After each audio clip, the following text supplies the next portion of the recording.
I'm going to show you how I make a painting and tell you each brush that I grab along the way. So please stay tuned and subscribe. Just going to get my little sketch on here so I have like a point of reference. This is just how I make art. Okay. Can you see it's a little woman's head? Got my little sketch on there using a mechanical pencil. I don't really care if it's dirty. Okay, now this little sketch feels complete. I'm grabbing my flat tip brush. It's pretty large actually, size 20.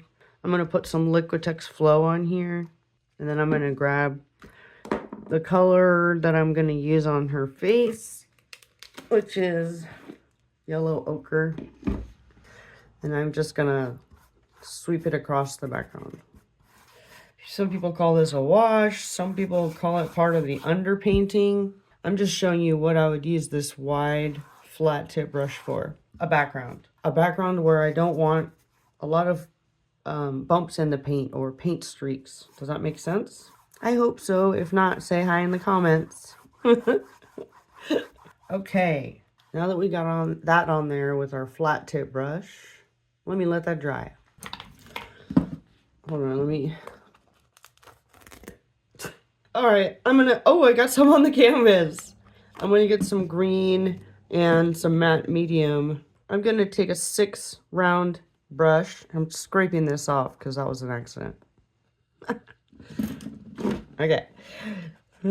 So I put a vine on here and I want to do the background, but I also want to see. It's alright, I can paint over it. I also want to see where my vine is. So I'm going to color in the vine with a round tip because I know I can just do each leaf in a little swoosh. And if I want to, I can get a really, really sharp point on it. This is going to be covered, so it doesn't really matter if it's perfect. See, if I just press down and then lift up, it almost does a perfect leaf shape, a round brush. So I'm getting this little pattern in here so that when I go to do my background, I can see where my leaf was. I like that so much better. All right, and then there's like a flower over here. Okay, so there's the flower. And now I am going to... All right, so I'm going to let this dry, and then I'm going to come back and do the background. These both are here to just give me some cues later on in the layers so I know where I'm going. That's why those are there. Let's do the background. I'm going to add more matte medium because I want to kind of go from light blue-green to dark. So let's put the matte medium where I want it to be light. I want there to be texture in the background. I'm a background texture kind of girl. So you've seen my basket weaving videos, you know. I'm grabbing a filbert. This is a size 6 filbert. And I have blue-green on my brush. There's matte medium on the canvas. So I'm just negative painting in where I had my drawing. If you want a smooth background without texture, you would grab a flat tip and just smoothly grab your flat tip and see that? There's no marks at all. Right? That was a flat tip. We'll put that in the water. This is a filbert. My favorite. I'm following my drawing line. I have a rule that if I put a drawing on a canvas, I'm going to follow it. I usually don't like veer off. I'm going to put a little bit of Liquitex Flow here to keep it light and flowing. I don't want the paint to start dragging, and flow is better than water. It's like water plus. It's your friend. All right, so there's the background on this side. Let's do this side. Trying to keep the bottom light with the matte medium here. Seems to be working well. See how you can see the vine through my little reference mark for the vine? You can still see it, so you don't have to worry later on in the painting where that vine's supposed to go. And I want it to be really dark at the top, so I'm going to do full strength paint up here. Right straight up out of the Nova Color container. It's Nova Color blue-green. And I don't have to go around the vine because I can see it through the paint. So far I've used very little paint here. This is a lot of matte medium and Liquitex Flow.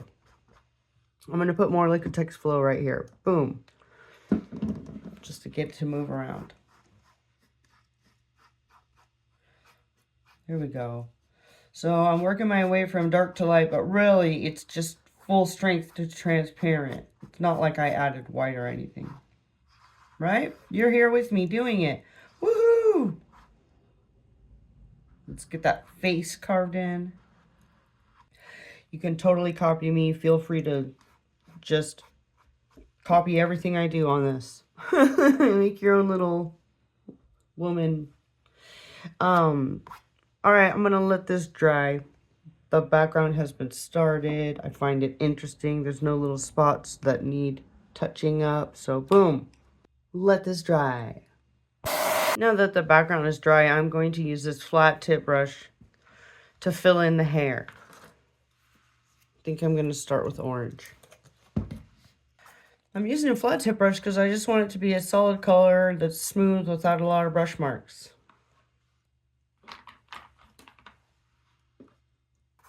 Alright, I'm going to go from one color to another, so just to show you how to do that. So here's one color that I'm going to go. The other color that I want to do is this dark one. Please come out. Yeah. Quinacridone red. Oh, so pretty. I'm just cleaning my brush a little bit. What do I want to put on here? Some matte medium in between them. All right, so here I go. I'm going to do the orange first. My brush is very wet. I got it wet before I started. Here's I'm hitting that medium. Do you see how it goes when I hit the matte medium? See how it goes transparent? Oh, feels so good. Oh, I was getting all crazy there for a second. Let's see here. How's this hair go? Yeah, so I'm going way over with the orange because I know I can go way back with the other color, and it's really dark, so it's kind of scary to go from a light color to a dark. Ready? Here we go. Now, because I added the matte medium, it's kind of giving me some textures here. I'm going to dry my brush off. I'm using a flat tip. Okay, here we go. Flat tip gradient.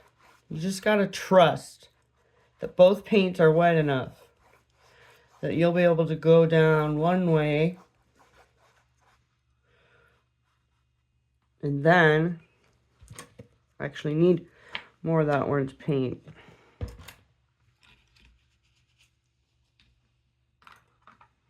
So I got some more of that orange paint, putting it here so that I can mix the two together. Mix, mix. All right, now back to my trying to get a gradient on here. Going one way, and then I'm going to go back the other way. All the way to the end. It's nice to have little bits of the color way over here. Feels pretty. All right, I got my little gradient in here. And the painting is starting to take shape. Let me let that dry.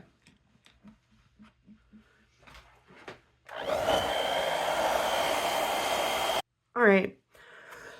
I want some little streaks or strokes of hair. So I'm going to get my cadmium orange here.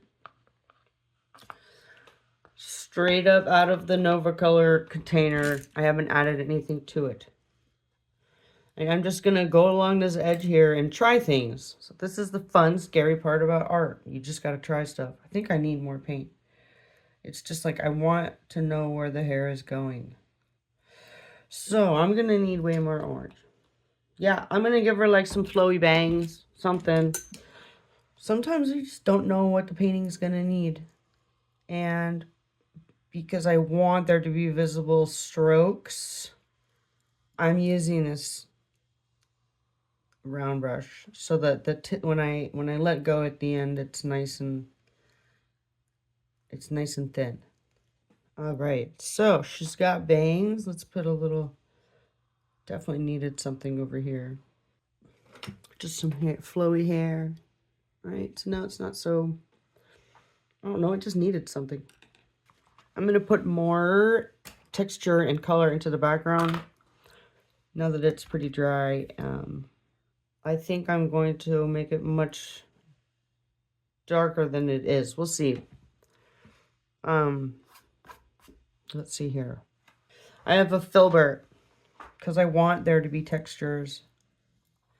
I want the side of the paint strokes to have like a ridge. You can do that with a flat tip too, but yeah, it just needed more contrast next to the head. Okay, that background is cool. I like it. There's fun stuff going on. My brain goes, yeah, when I look at it. Let's let that dry. All right, the next thing I'm gonna do is the face. I'm going to take a round brush, a number 4 Taklon Blick, and I'm just gonna get my face color in here. For many years, I only used round brushes. I never even touched a flat top or a filbert. I never touched a filbert till like last year. I didn't even know why. Now I'm obsessed with them. So there's a lesson in there of like getting out there and trying the brushes.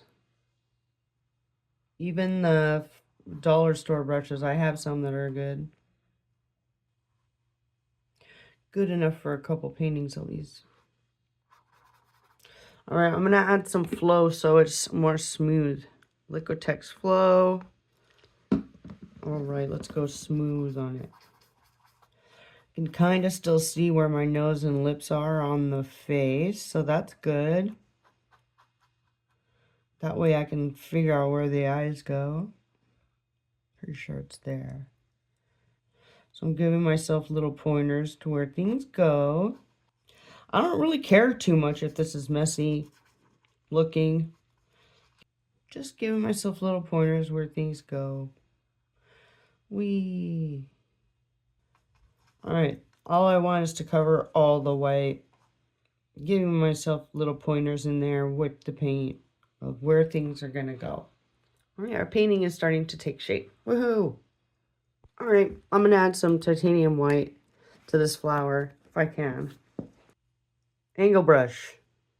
Because I'm doing a flower, and I know that I can go point, right? And then I can flip my brush and go point. And I have a pretty nice little petal there. With my angle brush. Point. Switch sides, point. Right? Alright. Angle brush. Super fun for flowers. Oh, this is good. Okay. Let's let that dry. Size 1 round tip. Grabbing the green. I'm getting my vine back in here, but I just want to do the middle stripe of it so I can figure out where it is. Come back, vine. I'm going to grab a round tip that when I spread it, it's maybe the same size as this leaf, right? I'm just going to do one stroke. It's okay if it's not perfect. Getting my vine back to the foreground. Okay, cool. Let's let all that dry.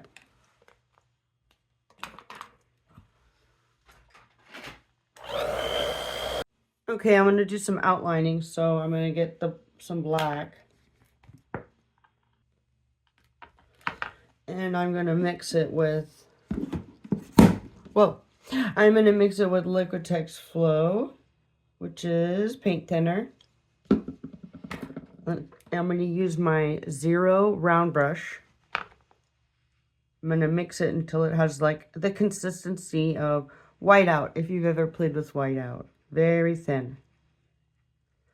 And I'm going to start outlining everything so I know where everything is.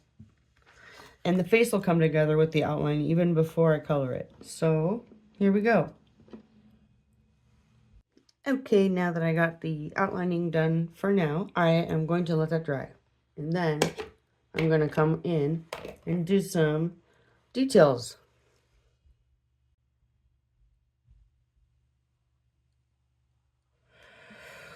Whew, I held my breath the whole time. Okay. Just fixing some little marks here. It doesn't have to be perfect. I'm just showing you how to do a painting. I'm showing you a style of art that you can replicate. People call it whatever. Pop art, cartoon style, whatever they want to call it. Let's go. Like, so right now we're just in a state of how can I make this better? I'm going to grab a round brush and mess with this vine. So I'm going to take the green I have and mix it with a little white. Come here. If you want, you can pick a light source and have all these going to a light source. Okay, I already like the vine more. Let's do something to the flower. It's white. Are we leaving it white? Let's do old school style. Right. Oh, did you see that? It shot out. Wow. It's not a blooper. It's just my life. So there's some purple here I can use. You know, if you just take a paintbrush with water, a lot of the time you can just erase a mistake. Boom, it's gone. There's some paint over here that I shot out, so I'm going to use it. I've got my round brush. I got my pile of paint here. Can you see it? How hilarious. And what I'm going to try to do is make some texture in here. So I'm going to fill it in. I'm going to grab as much paint as I possibly can, and I'm going to make texture. See if I can zoom in on that. Just making a texture. Doesn't have to be a certain kind of texture or anything, just making a texture. I see these little leaves over here, so I'm going to go back to my light green that I just made. I'm grabbing a really tiny round brush. I'm going back to that light green I just made, and I'm just going to do a little highlight here. Boop, boop, boop. Highlights. And go. All right, I'm going to color the lips in, because I haven't decided if I'm going to do a nose. I'm taking a round brush and I'm doing this in one pass. The top of the lip, and then the bottom. And then I'll ask myself, do those look like the size of lips that would be on this person? And I think they do. So now we have, I want to clean up this little area around the face. Okay. I am going to have to go back to my blue-green. Very tiny filbert. Cleaning it up. I'm going to add some more texture here. I feel like right behind her head needs to have like some darkness. And yeah, painting right along this black line feels so good. Just going to do some dots. Literally all it's going to do is create shadows, little peaks of paint that create shadows. And it's going to make this boring white that didn't have any life going on. It's going to make it really interesting to look at, in my opinion. Okay, I'm going to do a tiny little bit of marks on the face and the body with straight up yellow ochre and a 2 round. I'm putting it on pretty thick because, again, I want that shadow there of the paint stroke. The light will hit it and make things interesting. See how it kind of like gave her face a little vibe? Just a tiny bit of the 100% yellow ochre on this. All right, number 1, I told you, when in doubt, take the color that you're using and do a lighter or darker color of it. So I'm going to take this yellow ochre I've been using for the skin color. I'm going to add some white and make a little highlight color. And I'm just going to do the tiniest little strokes of this highlight color because it's really meant for just adding a tiny bit of depth to what's going on. Okay, so now we have this. Okay, so now we have this happy little painting. I'm actually pretty stoked on it. When is a painting done? Well, to me, it's when you sign it. So I'm gonna sign it. Let me show you how I sign. I take the smallest paintbrush I have. I'm just gonna grab a 0, even though I have these like smaller than zeros over here. Remember that black that I made where I added a lot of Liquitex Flow to it. Not water, but Liquitex Flow. So it's real thin, right? And I always sign my paintings really far in. And I'm going to tell you why.